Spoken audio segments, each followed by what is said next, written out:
What is your worst sexual experience?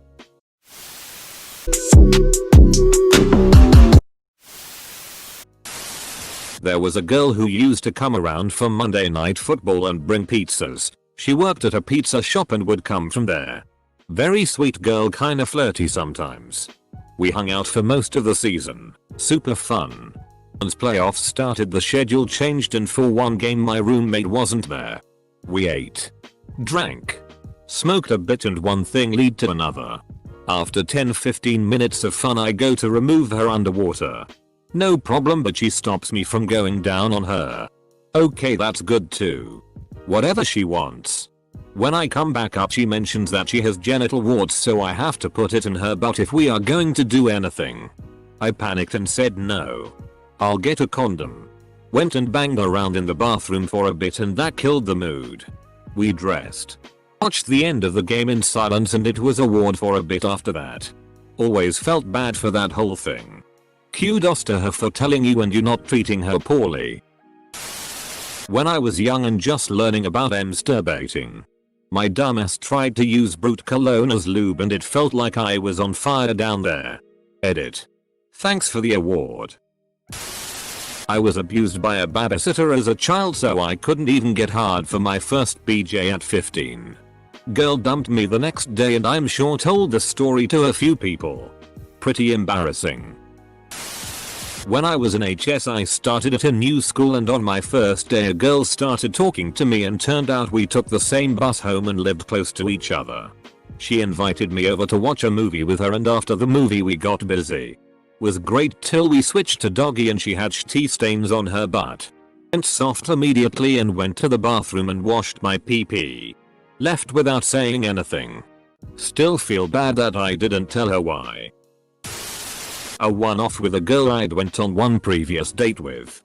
She insisted Bush was the best grunge band and kept telling me I was making up my last name. For whatever reason we still had sex, only my second partner. It was so empty. I felt nothing. No pleasure. She didn't seem to either. It was effing weird. Later on she was making cornbread and telling me how she had a stillbirth like a week or two before. She was haunted. How was the cornbread? She was actually one of the most beautiful women I've ever seen. Invited her over the day after we met. Had rose petals everywhere. It was bad sex. No passion and no connection. Actually had to stop. Called me 3 days later and told me she was going to kill herself. Semicolon. Okay. Not because of me. Her husband came home. It was a Tinder hookup and I had no f***ing idea she was married. I didn't even hear him coming.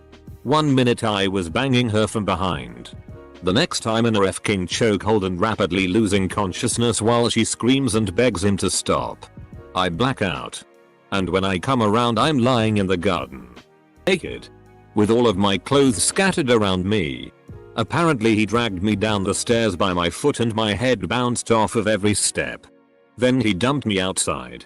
Locked the door and proceeded to trash his own house up. LPT. Always ask if she's married.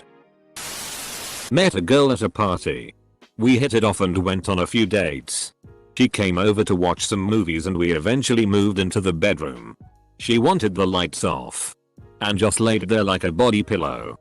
She literally did nothing but still sweat as if we were doing page 90x in an attic during the peak of summer in the Florida heat without an air conditioner. Then after 15 minutes of this she freaked out and said that she has to be a good Christian and couldn't go through with it and bailed. So I was blue-balled by Jesus mid-tummy slap and had to clean my sheets because they were soaking wet in the middle of the night. Cheers. Had sex with 90s pager in ass. This asks way more questions than it answers. Dude went down on me and bit me on the clit. I kneed him in the face. He insisted I was a psycho prude because that's a big PRN thing. My first time with my first boyfriend. It involved poking my nipple. Telling me ding dong. There's someone standing downstairs who wants to get in. It also involved little to no foreplay. About 10 seconds of act until he came. And then he tried to get me to come. For another 15 seconds or so until his hind hurts. mixing up lube with icy hot while reaching into a drawer after a long night.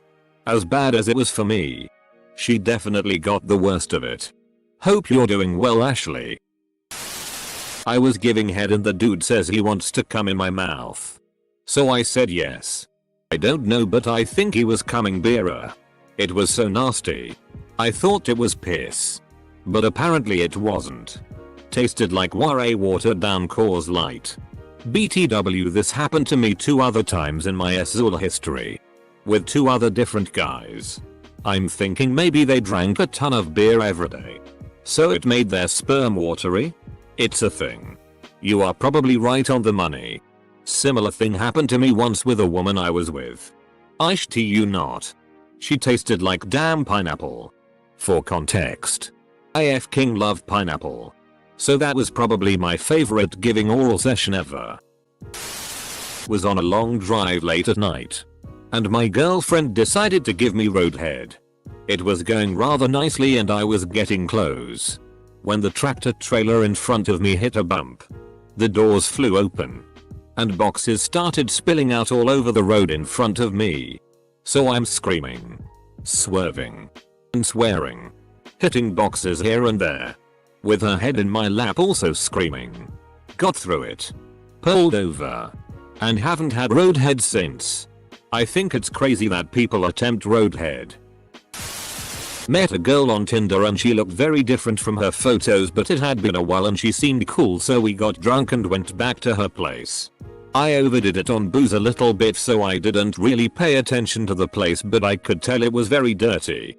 The sex was actually pretty okay, except that she kept saying stuff like, you know you aren't gonna call me in the morning, and similarly self-disparaging things. Anyways, I finally managed to finish and decide to sleep until I'm sober enough to drive. I wake up in what can only be described as a hoarder's nest. Trash everywhere. Half-eaten meals littered the room. The smell wasn't nearly as bad as I expected it to be, which was surprising. Hightailed it out of there. Turns out she was right. I didn't text her in the morning. My bad. A cold winter night. We were laying naked by the fireplace. My toes were ice cold. Somehow I thought that it would be okay to put my cold big toe in her vagina. My toe experienced wet warmth for about 1 second until she yelled at me. Was having sex with this lady I met. I was drunk. She wasn't. I asked if she was drunk. She said she wasn't. I laughed and then jokingly said, so technically you're arping me. This is arpayano. You're a rapist now. No clue why I thought that would be funny. She then flipped out and went into a wild, crying, depressed episode. Turns out she had suffered sexual abuse years before and me calling her a rapist triggered something. I felt like such an asshole. Horrible memory. I apologized. But the damage was done. 2/10 wouldn't recommend. My brother molested me as a child and I discovered in the most painful way how that kind of shit can still affect you years later. I now have vaginismus. A disorder that causes the muscles in the vaginal canal to clamp too tightly and not relax at all. It may sound nice for the partner. But I can't even have so much as a finger inside of me without feeling like I'm being torn apart. The only guy I tried to have sex with didn't understand this and tried to ram inside. I ended up screaming bloody murder and, out of pure instinct, bit into his chest to make him stop. He was bleeding at the foot of the bed. I was sobbing at the head of the bed. And that's what his mother walked in on.